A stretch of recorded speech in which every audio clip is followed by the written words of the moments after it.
Hello students, I am your science teacher. Hope you all are fine. Now we will start our new chapter, chapter 4, combustion and flame.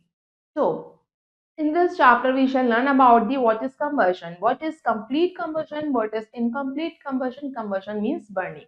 उसे हम समझेंगे. What is flame, how does the flames occur, and what are the color of the flames we will discuss in this chapter. Now let's see our chapter 4, combustion and flame. These are the learning points that we will discuss. That will cover combustion, complete and incomplete combustion, flame, fuels, types of combustion, extinguishing a fire, structure of a candle flame. Now let's start with get ready exercise. Which product needs are? Tick right the object. बच्चों कौन सा product हमारा need का होता है उसको हम टिक करेंगे. Now first one is balloons. Balloons हमारी नीड के नहीं है. Next is toys. टॉयज हमारे नीड के नहीं है, जो हमारे एसेंशियल नीड के होते हैं. नेक्स्ट इज बच्चों कैंडल्स. कैंडल्स फ्लेम्स जो होती हैं वो हमारी एसेंशियल नीड की होती हैं. नाउ नेक्स्ट इज बच्चों विंडमिल. विंडमिल जो होती है वो भी एसेंशियल नीड है. Now let's begin the chapter. आपने कभी नोटिस किया है डिफरेंट काइंड्स ऑफ फ्यूल्स को? जो डिफरेंट काइंड्स ऑफ फ्यूल्स होते हैं हम वेरियस पर्पसेस के लिए अपने घर में यूज करते हैं.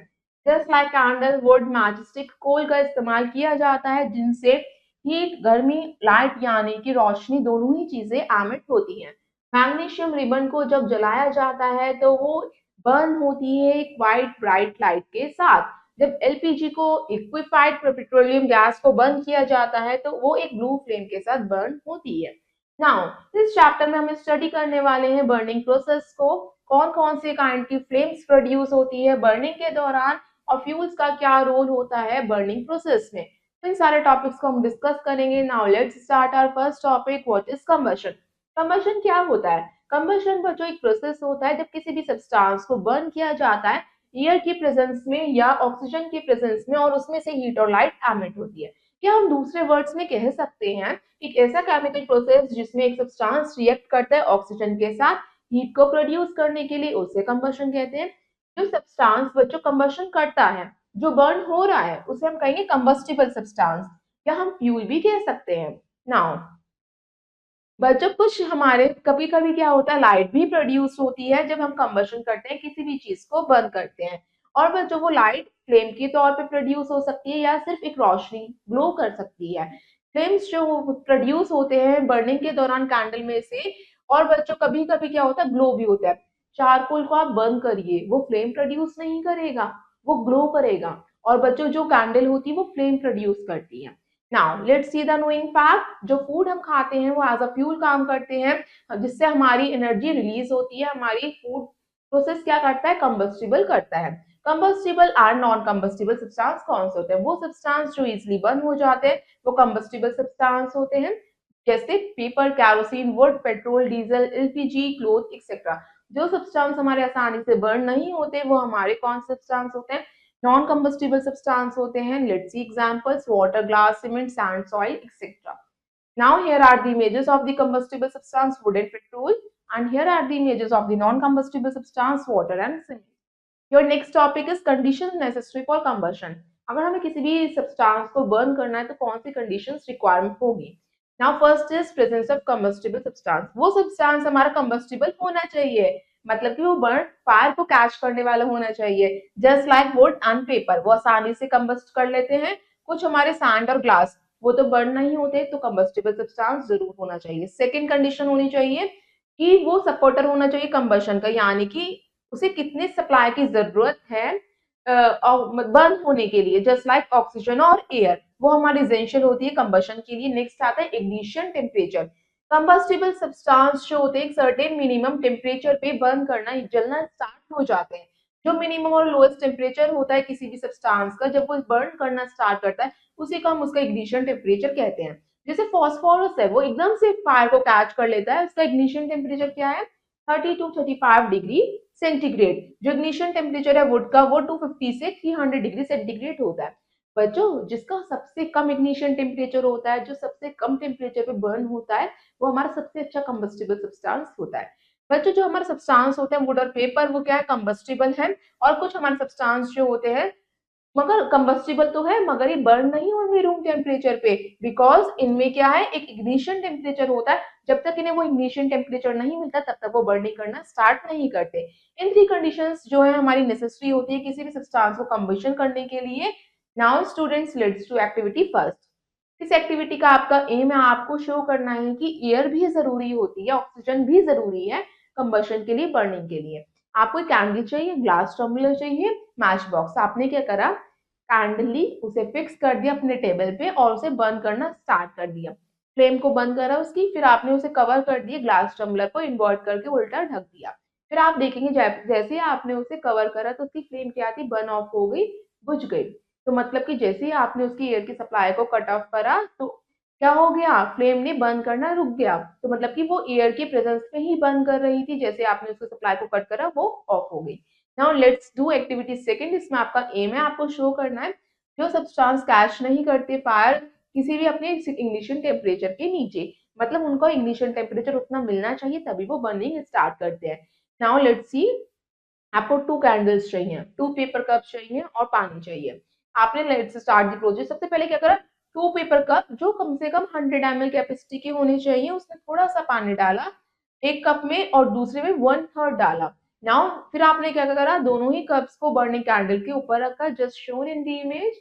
फिर उसके बाद आपने क्या ऑब्जर्व करा कि जो एम्प्टी कप है वो फायर कर लेता है, जल्दी से स्टार्ट होना स्टार्ट हो गया, बंद करना। और जिसमें हमारा पानी था वो गर्म हुआ सबसे पहले पानी, उसके बाद जब सारा पानी इवोपरेट हो गया तब कप ने बर्निंग करना स्टार्ट करा।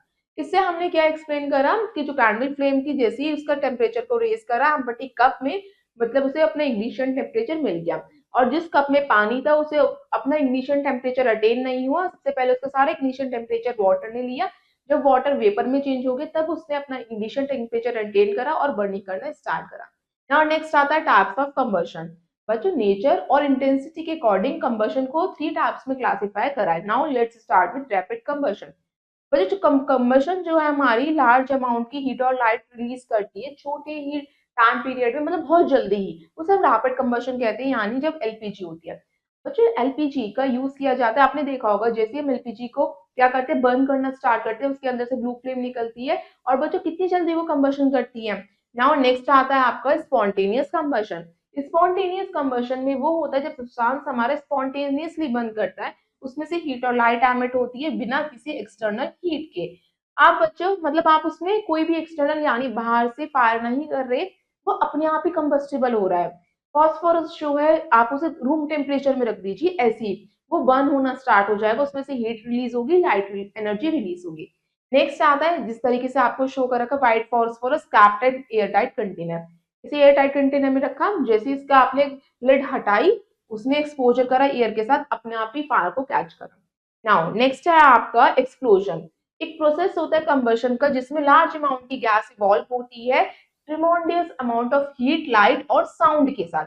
बच्चों एक्सप्लोजन में साउंड एनर्जी भी रिलीज होती है, किसी चीज का फटना, एक्सप्लोड होना। नाउ जैसा आपने देखा होगा क्रैकर्स जो होते हैं उसमें हीट भी रिलीज होती है, लाइट भी रिलीज होती है और साउंड भी निकलती है। नाउ नेक्स्ट आता है complete and incomplete combustion. Complete combustion वो होता है जिसमें हमारे सारे हाइड्रोकार्बन फ्यूल्स जो होते हैं जिन्हें एयर मिल पाती वो पूरे ही अच्छे से बर्न हो जाते हैं, इसमें कोई भी कंपाउंड नहीं बचता, उसे हम कंप्लीट कंबशन कहते हैं। इसमें बच्चों कार्बन डाइऑक्साइड, वाटर, हीट और लाइट रिलीज होती है। नेक्स्ट आता है इनकम्प्लीट कंबशन। इसमें बच्चों हमारे हाइड्रोकार्बन जो होते हैं फ्यूल वो इनसफिशियंट बर्न होते हैं, यानी उन्हें प्रॉपर अमाउंट में एयर नहीं मिल पाती, इसलिए वो कंप्लीटली बर्न नहीं होते। इसमें carbon monoxide, suit, water vapour, heat और लाइट रिलीज होती है। बच्चों ये हमारे लिए हार्मफुल भी होता है इनकम्प्लीट कंबशन। नेक्स्ट आता है आपका टॉपिक एक्सटिंग्विशिंग अ फायर, यानी हम फायर को कैसे एक्सटिंग्विश यानी बुझा सकते हैं। फायर जो होती है एक फैटल होती है जिसे अगर कंट्रोल नहीं किया गया टाइम के अकॉर्डिंग अप्रोप्रिएट मेथड के साथ तो फिर ये मतलब बड़ा डिजास्टर का रूप ले सकती है। बच्चों हर एक सिटी में फायर स्टेशन होता है जिसमें फायर फाइटिंग इक्विपमेंट्स होते हैं। बहुत सारे टाइम्स में होम्स में, फॉरेस्ट में, शॉप्स में अगर फायर लग जाती है, इन सारे केसेस में हमारे लिए नेसेसरी होता है कि फायर को पुट ऑफ करो, अदरवाइज क्या होता है ये ह्यूज मॉनेटरी लॉस कर सकती है, हमारा लाइफ का भी लॉस हो।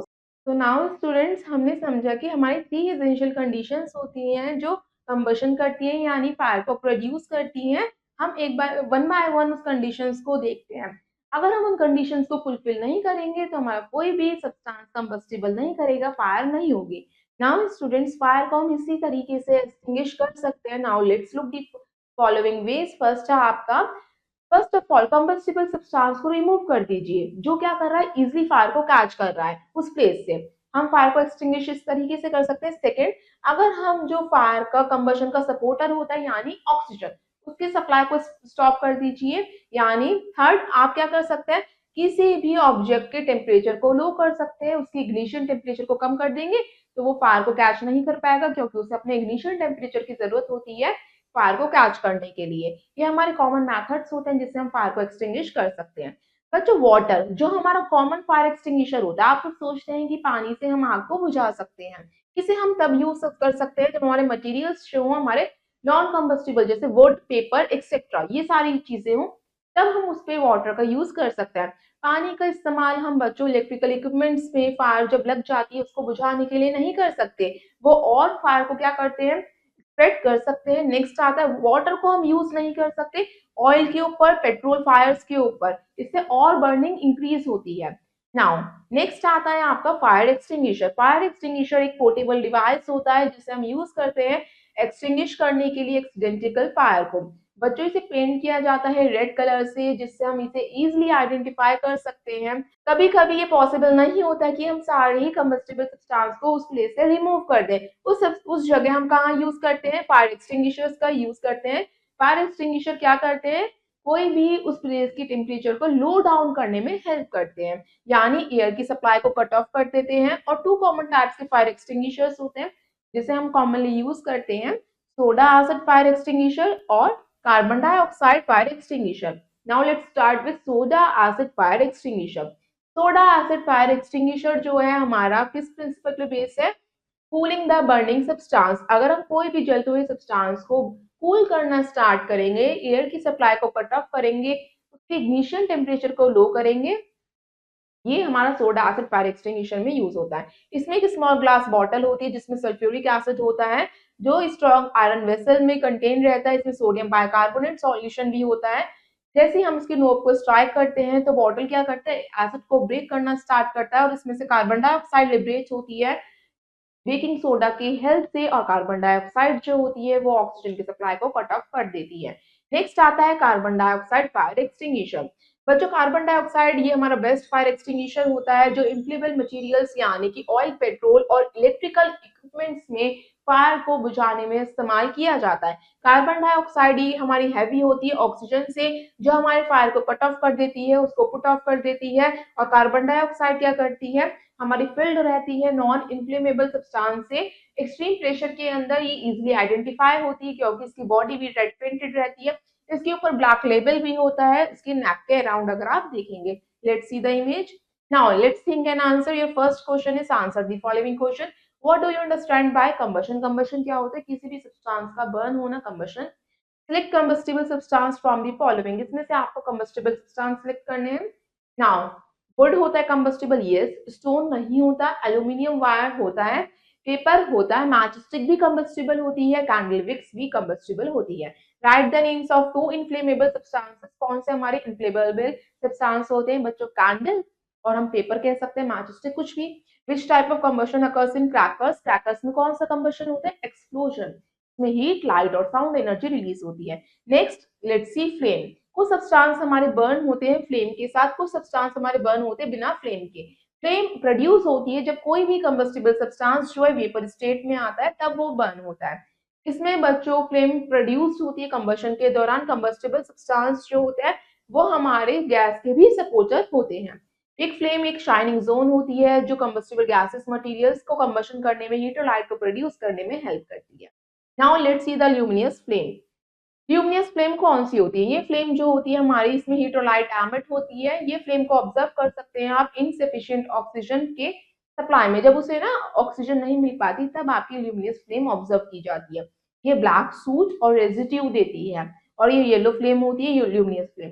नेक्स्ट आता है आपका नॉन ल्यूमिनस फ्लेम। बच्चों, इसमें से हीट भी निकलती है मगर बहुत कम लाइट निकलती है। इस टाइप की फ्लेम जो है कंप्लीट कंबशन करती है, जिसे हाइड्रोकार्बन्स जो होते हैं फुल्ली मतलब क्या हो जाते हैं, कंबस्टिबल हो जाते हैं, जिन्हें ऑक्सीजन की सप्लाई अच्छी मिलती है। इसमें बच्चों हमारा कोई भी रेजिड्यू फॉर्म नहीं होता, इसमें ब्लू फ्लेम रिलीज होती है। Now let's see the next structure of a candle flame. Candle flame का स्ट्रक्चर कैसा होता है? आप कैंडल को लाइट अप करिए और उसकी फ्लेम को ऑब्जर्व करिए। आप क्या ऑब्जर्व करेंगे? फ्लेम जो है स्पिंडल शेप होती है और उसके डिफरेंट कलर जोन्स आपको दिखाई देंगे। कैंडल फ्लेम के 3 मेन जोन्स होते हैं, डिपेंड करता है कि वो उन्हें कितने अमाउंट की एयर रिसीव हुई है उसके according. First one is non luminous zone. ये हमारा आउटर मोस्ट जोन होता है फ्लेम का, जिसे हम नॉन ल्यूमिनियस जोन कहते हैं, जो कंप्लीट कंबशन करता है। इसमें बच्चों वैक्स वेपर जो है ऑक्सीजन में कन्वर्ट हो जाता है, जो ऑक्सीजन उनको एयर से मिलती है। बच्चों ये सबसे हमारा हॉटेस्ट जोन होता है, फेंटली विजिबल होता है। ये जोन जो है बहुत कम लाइट को एमिट करता है। Now next is luminous zone. बच्चों ये पार्ट हमारा कैंडल फ्लेम का येलो, ब्राइट और ल्यूमिनियस होता है। इसमें फ्री हॉट कार्बन पार्टिकल्स होते हैं, जो हमारे इनकम्प्लीट कंबशन से फॉर्म होते हैं हाइड्रोकार्बन की वजह से। इसमें बच्चों इनकम्प्लीट कंबशन होता है इस जोन में। इसमें सफिशिएंट सप्लाई होता है ऑक्सीजन का। ये हमारी इनर मोस्ट जोन होती है, बट ये हमारी लेस हॉट होती है आउटर जोन से। इसमें हमारी येलो जोन की फॉर्मेशन होती है, मोस्ट लाइट निकलती है, सबसे ज्यादा लाइट निकलती है बच्चों, जिसने हमें अभी समझा ल्यूमिनियस जोन। नाउ नेक्स्ट आता है आपका डार्क जोन। ये हमारी इनर मोस्ट जोन होती है, जिसमें कोई भी कंबशन नहीं होता। ये ब्लैक कलर की होती है। और बच्चों ये क्यों होती है? हमारे वैक्स वेपर को बर्न नहीं कर पाती, इसलिए हमने इसे डार्क जोन नेम दिया है। ये हमारा सबसे कम हॉट रीजन होता है। ये जोन बच्चों कंप्लीटली डार्क होती है, ना इसमें से हीट रिलीज होती है ना लाइट रिलीज होती है। ये सबसे छोटा रीजन होता है, बेस रीजन होता है हमारे विक का, जिसमें कार्बन मोनोऑक्साइड जो है बर्न होना स्टार्ट करती है ब्लू कलर के साथ। Now students let's see the diagram. Zones in a candle flame. कौन कौन से जोन्स होते हैं कैंडल फ्लेम में? First one is outer non luminous zone, next one is luminous zone, and last one is inner most और darker zone, जो black colour की होती है। Now next is knowing fact, a flame always point upwards to because the gases produced during combustion are lighter than air. तो जो candle की flame जो है हमेशा पॉइंट वर्ड अपवर्ड की डायरेक्शन में क्यों करती है? ऐसा क्यों होता है? क्योंकि जो गैसेस प्रोड्यूस होती हैं कैंडल फ्लेम के अंदर, वो हमारी लाइटर होती है एयर में जो ऑक्सीजन होती है उससे। तभी की वजह इसकी वजह से ही वो अपवर्ड्स डायरेक्शन में ही ब्लो करती हुई नजर आती है। नेक्स्ट आता है फ्यूल्स। बच्चों अभी हमने कुछ सोर्सेस के बारे में पढ़ा था जो हीट एनर्जी में यूज किए जाते हैं डोमेस्टिक पर्पस और इंडस्ट्रियल पर्पस के लिए, just like would, charcoal, petrol, kerosene etcetera. ये सारे सब्सटेंसेस हमारे फ्यूल्स की कैटेगरी में आते हैं। एक गुड फ्यूल जो होता है वो उसे कहा जाता है जो इजीली अवेलेबल भी हो और चीप भी हो। ये आसानी से बर्न भी करे हमारे मॉडरेट रेट में एयर के प्रेजेंस में, और जिससे सबसे ज्यादा अमाउंट में हीट एनर्जी रिलीज हुए। Now students let's see classification of fuels on the basis of physical state. First is solid fuels. Solid fuels वो फ्यूल्स होते हैं जो हमारे रूम टेम्परेचर में सॉलिड फॉर्म में रहते हैं, उन्हें हम सॉलिड फ्यूल्स कहते हैं, just like coal, wood, coke and charcoal. Liquid fuels वो फ्यूल्स होते हैं जो हमारे रूम टेम्परेचर में लिक्विड फॉर्म में ही रहते हैं, just like petrol, diesel, kerosene, spirit. Gases fuels वो फ्यूल्स होते हैं जो हमारे रूम टेम्परेचर में गैसेस स्टेट में ही रहते हैं, just like natural gas, LPG, biogas and coal gas. Next आता है क्या कैरेक्टरिस्टिक्स होती है आइडियल फ्यूल की। Let's see the first one. बच्चों ये हमारा स्लो रेट में बर्न करता है। ये कंबशन को हम कंट्रोल भी कर सकते हैं, हल्का या तेज भी कर सकते हैं, जिसे हम गैस सिलेंडर्स में भी यूज करते हैं। बच्चों इसको मॉडरेट इग्निशन टेम्परेचर की जरूरत होती है, ना ही ज्यादा कम। बच्चों ये चीप भी होता है, इजिली अवेलेबल भी होता है, इसकी ज्यादा कैलोरीफिक वैल्यू होती है, जिसकी वजह से ये कम स्मोक एमिट करता है। इससे बच्चों जो गैस प्रोड्यूस होती है वो एयर को पॉल्यूट नहीं करती, इसे इजिली स्टोर कर सकते हैं, इजिली ट्रांसपोर्ट, इजिली हैंडल कर सकते हैं। इसमें बहुत कम अमाउंट की रेजिड्यू प्रोड्यूस होते हैं, जैसे कि ऐश नहीं निकलता। अनफॉर्चुनेटली कोई भी ऐसा फ्यूल नहीं है जिसमें सारी क्वालिटीज हो, तो हमने कोई भी फ्यूल को आइडियल फ्यूल नहीं कहा है। नाउ नेक्स्ट है आपका क्लोरोफिक वैल्यू ऑफ फ्यूल। बच्चों कितने अमाउंट की हीट एनर्जी रिलीज होगी कंप्लीट कंबशन के बाद 1 किलो फ्यूल की, उसी को हम क्लोरोफिक वैल्यू कहते हैं। इसे हम एक्सप्रेस करते हैं यूनिट में किलो जूल पर केजी, केजे पर केजी। नाउ स्टूडेंट्स जो हमारे हायर क्लोरोफिक वैल्यू होती है फ्यूल की, वो सबसे ज्यादा एफिशिएंट फ्यूल माना जाता है। क्लोरोफिक वैल्यूज जो होती हैं आपको टेबल में शो कर रखी है डिफरेंट डिफरेंट फ्यूल्स की। इसमें बच्चों काउडंग की केक की कितनी दे रखी है आपको? 6000 से 8000 की। पेट्रोल की 45,000 होती है, डीजल की भी 45,000 होती है। इसमें बच्चों बायोगैस की आपको कितनी दे रखी है? 35,000 टू 40,000। बायो एलपीजी की 55,000 होती है। हाइड्रोजन की बच्चों 1,50,000 होती है। नाउ स्टूडेंट नेक्स्ट है आपका harmful effects of burning fuel. Carbon dioxide, carbon monoxide या सल्फर ऑक्साइड, नाइट्रोजन ऑक्साइड या हमारे कुछ अनबर्न पार्टिकल्स होते हैं कार्बन की जो सूट, ऐश और स्मोक प्रोड्यूस करते हैं। यह हमारे कुछ फॉसल फ्यूल्स होते हैं हमारे कंप्लीटली बर्न हो जाते हैं, कुछ फॉसल फ्यूल्स जो होते हैं वो इनकम्प्लीटली बर्न होते हैं। जो हमारे इनकम्प्लीटली बर्निंग फ्यूल्स होते हैं उनसे ही हमें हार्मफुल इफेक्ट्स हो सकते हैं। Now let's see the pollutants that pollute our environment, summarise in the following table. Dust release होता है जो एलर्जिक रिएक्शन करता है, स्मोक जो रेस्पिरेटरी प्रॉब्लम कर सकता है, कार्बन मोनोऑक्साइड जिससे बच्चों रेस्पिरेटरी प्रॉब्लम हो सकती है, इवन डेथ भी हो सकती है। कार्बन डाइऑक्साइड अगर एक्सेस में हो जाएगी इससे ग्रीन इफेक्ट होता है जिससे कि ग्रीन हाउस इफेक्ट में बच्चों टेम्परेचर बढ़ने लगता है आपके एनवायरनमेंट का। इसमें से बच्चों सल्फर ऑक्साइड भी निकलती है, लंग्स को डैमेज कर सकती है, कॉरोजन कर सकती है और जो एसिड रेन प्रोड्यूस करती है सल्फर डाइऑक्साइड। नेक्स्ट बच्चों नाइट्रोजन ऑक्साइड क्या करती है, लंग का कंजेशन यानी आपको जब सफोकेशन होने लगती है मतलब कि नाइट्रोजन ऑक्साइड की क्वांटिटी बढ़ने लगी है और जो स्मोक में सबसे ज्यादा होती है। Now let's see the green house effect. Green house effect एक नेचुरल प्रोसेस होता है जो हमारे अर्थ सरफेस को वार्म रखता है यानी उसके टेम्परेचर को मेंटेन करके रखता है। जो सन्स की एनर्जी होती है वो अर्थ के एटमॉस्फेयर पे पहुंचती है, कुछ हमारी रिफ्लेक्ट हो जाती है, कुछ हमारी अर्थ सरफेस उसे एब्सॉर्ब कर लेता है, कुछ री रेडिएट हो जाती है।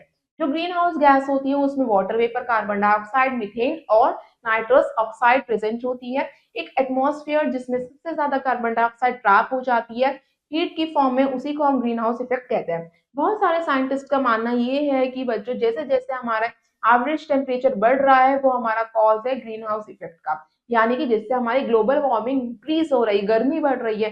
ग्लोबल वार्मिंग से बच्चों हमारी पोलर आइस कैप्स जो है मेल्ट होना स्टार्ट हो रही हैं और जिससे बाढ़ यानी फ्लड आ रही है कोस्टल लैंड्स पे जहाँ पे हमारे समुद्र होते हैं, नदियां होती हैं और क्लाइमेट चेंज भी हो रहा है rapidly. Now students let's see the green house effect. बच्चों जो सन की लाइट्स होती है हमारी अर्थ सरफेस पे होते हैं, कुछ रिफ्लेक्ट हो जाती है और कुछ हमारी उस सरफेस को हीट कर देती है। ग्रीन हाउस गैस क्या करती है, हमारी रिडायरेक्ट हीट को रेडिएट करती है, एब्जॉर्ब करती है जो हमारी अर्थ से निकलती है, कुछ हमारी इंसुलेट कर देती है हीट को स्पेस में। नाउ नेक्स्ट है आपका एसिड रेन। बच्चों कोल और डीजल को बर्न करने से जो सल्फर डाइऑक्साइड गैस रिलीज होती है वो एक्सट्रीमली सफोकेटिंग गैस होती है जिसको जो अनकंफर्टेबल कर देती है। जैसे इसे हम डिसॉल्व करते हैं वाटर वेपर में तो इससे सल्फ्यूरिक एसिड फॉर्मेशन होता है। जब ये सल्फ्यूरिक एसिड हमारे बारिश के साथ मिल जाता है तो ये बिल्डिंग्स को डैमेज कर देता है, प्लांट्स को, ट्रीज को डैमेज कर देता है। उसी रेन में जब एसिड मिल गया तो इसलिए हमने उस नेम रख दिया एसिड रेन। बच्चों इसके कुछ हार्मफुल इफेक्ट्स होते हैं, let's see the first one. Acid rain जो है हमारे मेटालिक स्ट्रक्चर को कोरोड कर देता है यानी उसे खराब कर देता है। एसिड रेन बच्चों हमारे प्लांट्स और मेराइन एनिमल्स यानी जो पानी में रहते हैं उनकी लाइफ भी डिस्ट्रॉय कर देते हैं। एसिड रेन बच्चों हमारे सॉइल फर्टिलिटी को खराब कर देता है। एसिड रेन में सबसे ज्यादा एसिडिक होता है इसलिए वो कॉरोसिव है क्योंकि एसिड कॉरोसिव होता है। एसिड रेन में बच्चों सबसे ज्यादा रिएक्ट लाइमस्टोन और मार्बल वाले हिस्टोरिकल मॉन्यूमेंट्स भी होता है। इसी रिएक्शन की वजह से जो मार्बल है वो अपनी शाइन को लॉस कर देता है और वो येलोइश होना स्टार्ट हो जाता है। Now students let's see the diagram of the acid rain. Acid rain में क्या होता है बच्चों, जो हमारी N2 गैस और SO2 गैस जब हमारी H2O के साथ मिलती है तो हमारी क्या बनाती है, वो H2SO4 बनाती है और HNO3 बनाती है। जब ये H2SO4 HNO3 हमारे क्लाउड की फॉर्मेशन में हो जाते हैं तब वो रेनफॉल होती है तो वो एसिड रेन होती है यानी उसमें एसिड का अमाउंट ज्यादा है जिससे हमारे ट्री स्केल हो जाते हैं। इसी तरीके से ये फिर दोबारा हमारे वाटर में चली जाती है फिर दोबारा इवेपोरेट होकर एटमॉस्फेयर में जाती है। इसलिए बच्चों ये हमारी जो चिमनी से स्मोक निकलती है, फैक्ट्री से निकलती है, ये बहुत हार्मफुल स्मोक होती है। Now next let's think and answer. State whether the following statements are true or false. A good fuel has high calorific value. Yes, yes, it is true. Now next, water is not used to control fires involving electrical appliances. Yes, it is true. Next, what is a better fuel than LPG? No, LPG is better, so it is false. Next, hydrogen gas has the highest calorific value among all the fuels. Yes, 1,50,000 था उसका, so it is true. Now students, let's have a quick look on the following points जो हमने अपने chapter में discuss करें। हर एक combustible substance जो है उसे गर्म कर सकते हैं, हीट कर सकते हैं सर्टेन टेम्परेचर पे बर्न होने से पहले। कंबस्शन बच्चों 3 टाइप्स में होता है, रैपिड कंबशन यानी जिसे हम बर्निंग कहते हैं, spontaneous combustion and last one explosion. Complete combustion में बच्चों जो हमारा प्रेजेंस होता है एयर और ऑक्सीजन का अच्छे अमाउंट में होता है। बच्चों 3 एसेंशियल कंडीशंस होती है किसी भी सब्सटेंस को कंबशन करने के लिए। फर्स्ट ऑफ ऑल वो सब्सटेंस कंबस्टिबल होना चाहिए, ऑक्सीजन प्रेजेंट होनी चाहिए जो सपोर्टर होती है कंबशन का। थर्ड वन बच्चों उसका इग्निशन टेम्परेचर अटेन होना चाहिए। फ्लेम बच्चों प्रोड्यूस होती है अगर कोई भी कंबस्टिबल सब्सटेंस जब हमारा वेपर स्टेट में बर्न होना स्टार्ट होता है। आउटर मोस्ट जो है फ्लेम जोन की वो हमारी नॉन ल्यूमिनस जोन होती है। नेक्स्ट आता है जो बर्निंग ऑफ कोल या डीजल होता है उससे सल्फर डाइऑक्साइड गैस रिलीज होती है। एसिड रेन हमारे plants marine animals aquatic life को इफेक्ट करती है जिससे प्लांट्स और फिश की लाइफ डिस्ट्रॉय हो जाती है। Now students rest of the exercise you will do yourself. Now, I hope you all students have understood this chapter. Thank you and have a nice day.